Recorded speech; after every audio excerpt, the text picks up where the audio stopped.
Let's imagine you're scuba diving over a vibrant coral reef. You see fish of all colors, maybe a placid sea turtle, and the water is warm and clear. It feels peaceful, like life here has always followed a calm, predictable rhythm. You might think this is how oceans have always been, a stable, slow-moving world where evolution takes its time. But what you're actually seeing is a lie, a beautiful, tranquil lie. In the deep past, the oceans were nothing like this.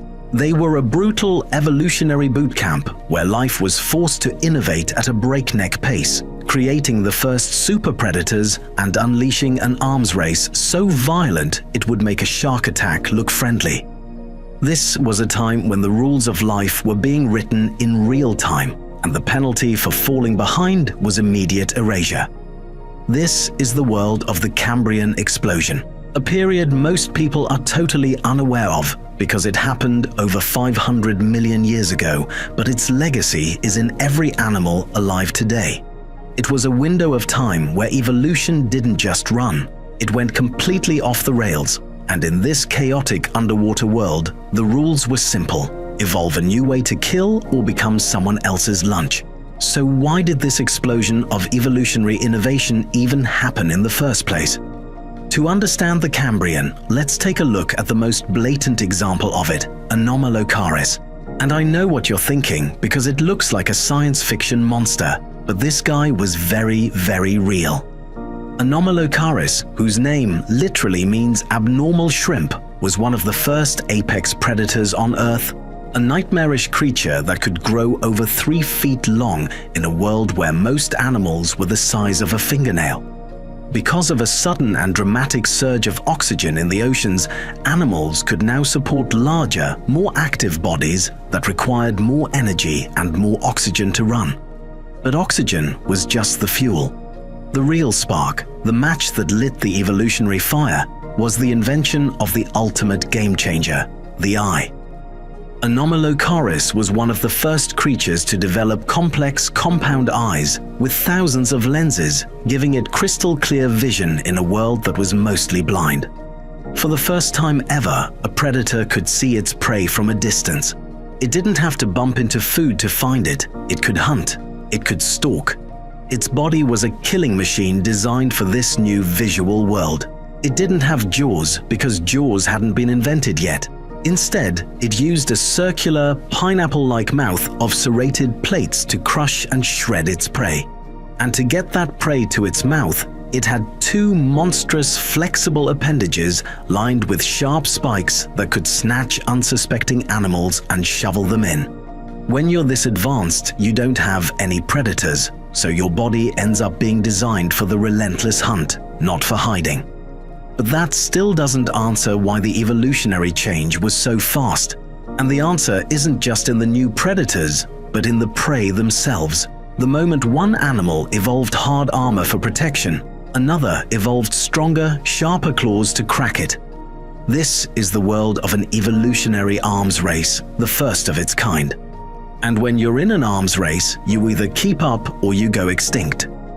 This intense, unrelenting pressure forced life to experiment with body plans at a dizzying rate, creating forms so bizarre we still struggle to classify them. It was an explosion of biological experimentation. But this is just one case of Cambrian madness. It doesn't necessarily prove that the entire ocean was in a frenzy. But take a look at this guy. This is Hallucigenia, and the name tells you everything. For decades, scientists had no idea which way was up or even what part of it was the front or the back. It had a row of stiff, defensive spines on one side and a row of wiggly, soft-tipped tentacles on the other. Was it a worm? A caterpillar? We now know the spines were for defense and the tentacles were its legs. This thing was literally a walking nightmare, a product of evolution throwing everything at the wall to see what would stick. It was an answer to a problem that had never existed before: how to not be eaten by Anomalocaris. So what could these things even do? Well, unlike the swift, swimming Anomalocaris, Hallucigenia was a cautious bottom feeder, creeping across the seafloor on those spindly legs, using its spines to deter the new breed of visual predators. It was an attempt at an answer to the new problem of being seen. But again, this is the Cambrian, so the hunters were also getting freakier. I know what you're thinking. That barely looked like anything alive today, and you're right. Cambrian creatures were on another level of experimental because evolution hadn't settled on a winning formula yet. It was trying them all at once in real time. Funny enough, the effect of this arms race was so powerful that it's also responsible for the blueprint of your own body. Creatures like Pikaia, a simple eel-like animal, were among the first to evolve a notochord, a flexible rod running down its back that would eventually become the backbone in vertebrates. In this era of chaos, being fast, flexible, and streamlined was a winning strategy against the armored tanks and spiked monsters. Your very evolutionary story began as a survival tactic in the most dangerous oceans of all time. So after seeing all these experimental monsters of the ancient deep, you're probably wondering how this explosion of life could happen so quickly. And while oxygen and vision were a large part of the reason, it's not the full answer. Because predation was now a driving force, the slow, stable world of microbes and simple organisms was shattered forever. There was now a massive evolutionary reward for any new innovation, a new way to hunt, hide, or defend. On top of this, the first complex ecosystems were forming, creating intricate food webs that pushed adaptation to its absolute limit. There was no longer a niche for being passive. You had to be a specialist to survive. But you're probably wondering, if this was such a productive time, why didn't everything just keep getting bigger and scarier? The thing is, the Cambrian Explosion was a period of radical experimentation, not necessarily long-term refinement. Many of these bizarre body plans were evolutionary dead ends. They were successful for a few million years in the unique Cambrian environment, but ultimately they were too specialized, too energetically expensive, too weird. The Cambrian created the winners, but it also created a museum of losers that we are only now unearthing. The real legacy of the Cambrian isn't the monsters themselves, but the rules they established. They proved that predation is the ultimate engine of evolutionary change. It forces intelligence, speed, armor, and sensory organs to develop at a pace that dwarfs any other environmental pressure. It's a force that can, in a geological instant, transform a tranquil world into a battlefield. But here's the weirdest part. Not every animal from this time was a killer or a heavily armored tank. A select few, like ancient sponges and simple worms, survived by sticking to the old ways, hiding in the mud, or filtering microscopic food. While this was a viable strategy and one that still exists today, it wasn't the one that was actively shaping the future of the animal kingdom.